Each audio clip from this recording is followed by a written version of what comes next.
शालिग्राम विष्णु साधना।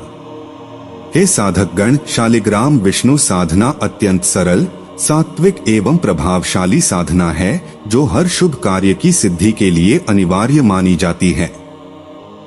यह साधना केवल आध्यात्मिक उत्थान का मार्ग ही नहीं दिखाती, बल्कि साधक को लौकिक एवं पारलौकिक समृद्धि का भी अनुभव कराती है। संस्कृत में इंदिरा शब्द लक्ष्मी का पर्यायवाची है, जो ऐश्वर्य, समृद्धि एवं सौभाग्य का प्रतीक है। जब साधक शालिग्राम की साधना करता है तो वह न केवल भगवान विष्णु की कृपा प्राप्त करता है, बल्कि माता लक्ष्मी की कृपा भी उसके जीवन में स्थायी रूप से बनी रहती है। इस साधना से जीवन के समस्त कार्य निर्विघ्न रूप से पूर्ण होने लगते हैं, क्योंकि यह साधना साधक को आध्यात्मिक एवं भौतिक संतुलन प्रदान करती है। वास्तविक सिद्धि तब प्राप्त होती है जब भक्ति और शक्ति का पूर्ण सामंजस्य स्थापित हो। शक्ति अकेले किसी निश्चित दिशा में नियंत्रित नहीं रहती, यह एक ऊर्जा प्रवाह है जिसे सही दिशा में संकलित करने के लिए भक्ति आवश्यक होती है। यदि साधक केवल शक्ति का उपासक बनता है और भक्ति को उपेक्षित कर देता है तो वह एक अनियंत्रित मार्ग पर अग्रसर हो जाता है, जिसका कोई स्पष्ट उद्देश्य या स्थायी परिणाम नहीं होता। भक्ति एक दिव्य भाव है जिसमें साधक अपने अस्तित्व को पूर्णतः समर्पित कर देता है। यह भक्ति किसके प्रति होनी चाहिए? यह प्रश्न अत्यंत महत्वपूर्ण है। जब साधक भगवान विष्णु की शरण में आता है और शालिग्राम की साधना करता है तो उसे न केवल आध्यात्मिक उन्नति प्राप्त होती है, बल्कि सांसारिक कार्यों में भी सफलता मिलने लगती है।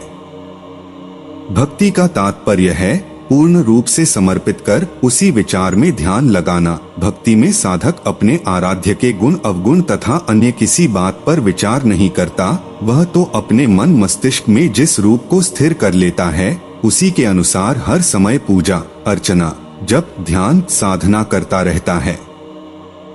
मन को शांति मिलती है, उसे एक आधार मिलता है, कष्टों में एक मार्ग दिखाई देता है। लेकिन क्या केवल भक्ति जड़ता नहीं है?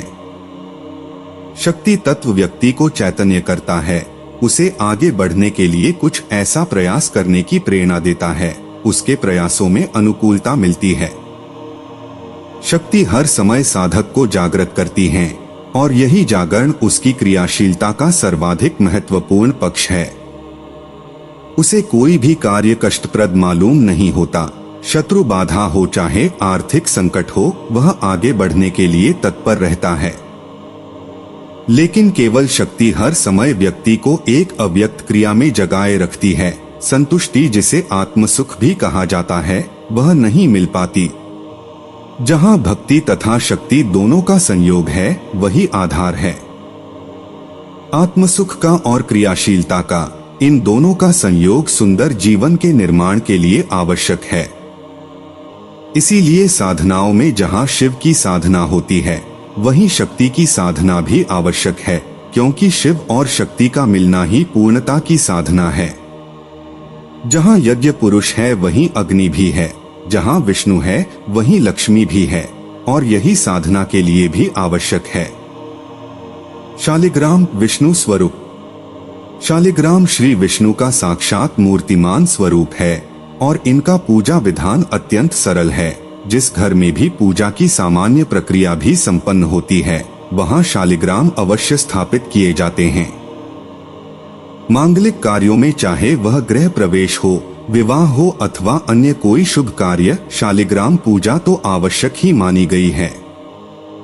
शारदा तिलक ग्रंथ में लिखा है कि कोई साधक प्रतिदिन शालिग्राम पूजन कर चरणोदक अर्थात उस पर चढ़ाया गया जल ग्रहण करता है तो उसे किसी तीर्थ यात्रा की आवश्यकता नहीं है।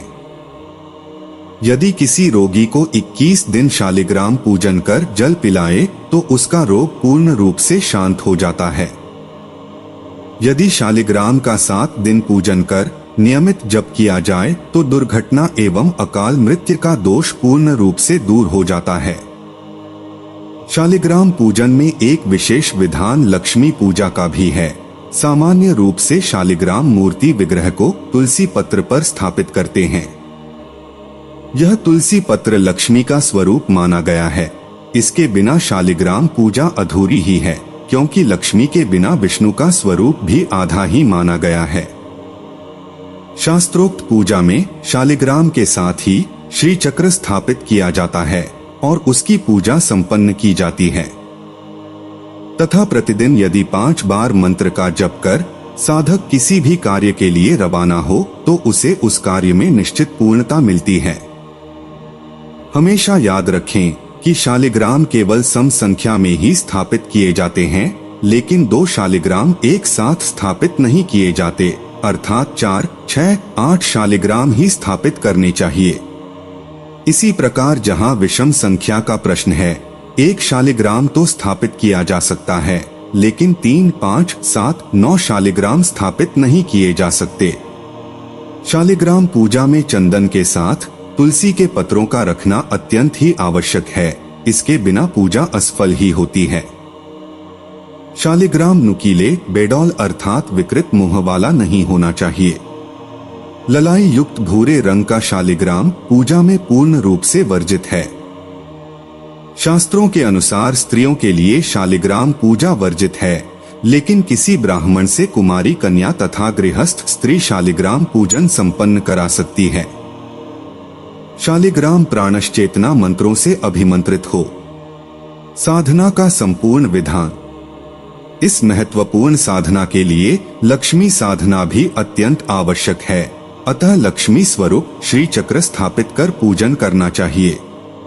अभिभाष्कर संहिता के अनुसार शालिग्राम तथा श्री चक्र के दर्शन मात्र से ही सभी तीर्थों का फल प्राप्त होता है, क्योंकि इन दोनों में ही सभी तीर्थ देवता, पर्वत, समुद्र देवता तथा विष्णु की शक्तियों का वास है। यह साधना विष्णु एकादशी या किसी भी शुक्रवार को प्रारंभ की जा सकती है और विशेष बात यह है कि इस साधना का कोई अंत नहीं है। एक बार साधना प्रारंभ करने के पश्चात दर्शन कर 5 बार भी मंत्र जप करें तो पूर्ण पूजन का फल प्राप्त होता है। शुक्रवार के दिन प्रातः स्नान कर साधक शुद्ध जल शालिग्राम पर अर्पित करें, फिर पहुंचकर इसे दूसरे पात्र में पुष्प पर स्थापित कर दें। हाथ में जल लेकर शालिग्राम का ध्यान करते हुए विनियोग मंत्र का उच्चारण करें। विनियोग मंत्र इस प्रकार हैं: ओम अस्य श्री द्वादशाक्षर मंत्रस्य प्रजाप्ति ऋषिः गायत्री छंदः शालिग्रामः परमात्मा देवता ओम बीजम नमः शक्तिः चतुर्विध पुरुषार्थ सिद्धे सर्व मनोरथ प्राप्यर्थे जपे विनियोगः। इस जल को अपने मस्तक, नेत्र, मुख, कान तथा हृदय पर लगाएं। शालिग्राम पर अर्पित किया गया जल चरणोदक को प्रसाद स्वरूप साधना के बाद ग्रहण करें। अब उसी पात्र में मंत्र सिद्ध प्राण प्रतिष्ठा युक्त श्री चक्र भी स्थापित करें। श्री चक्र के पूजन में उस पर कुंकुम, गुलाल, अबीर, चावल अर्पित करें और घी का दीपक जलाएं। लक्ष्मी बीज मंत्र द्वारा लक्ष्मी का आह्वान करें। सर्वप्रथम इस साधना में लक्ष्मी की पूजा की जाती है। विष्णु वैभव लक्ष्मी माला से बताए जा रहे लक्ष्मी बीज मंत्र की एक माला जप करें। लक्ष्मी बीज मंत्र इस प्रकार हैं: ओम श्रीम ह्रीम श्रीम विष्णु विष्णु कमले कमलालये श्रीम ह्रीम श्रीम ओम वैभव महालक्ष्मी नमः।